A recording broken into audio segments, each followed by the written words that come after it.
শাওয়াল মাসের রোজা একসঙ্গে রাখতে হবে কিনা?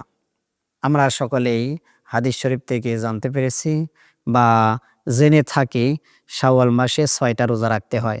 এই ৬টা রোজা আসলে একসাথে রাখতে হবে নাকি ভেঙে, ভেঙে রাখতে হবে? এ বিষয়ে হাদিস শরীফের মধ্যে সুস্পষ্ট কোনো দলিল নাই। কোনো ব্যক্তি যদি চিন্তা করে আমি একাধারে ৬টি রোজা একসঙ্গে রাখবো তাহলে সে রাখতে পারবে, কোনো সমস্যা হবে না। আবার কোনো ব্যক্তি যদি চিন্তা ভাবনা করে আমি শাওয়াল মাসের রোজা একটা ভেঙে, ভেঙে রাখবো।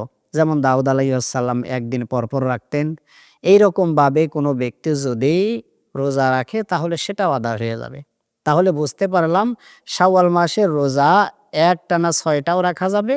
আবার ইচ্ছা করলে ভেঙে, ভেঙে হয়তো একটা রাখলাম এবং আবার ৩ দিন বা ২ দিন বা ১ দিন পরে আরেকটা রাখলাম। এটাও করা যাবে।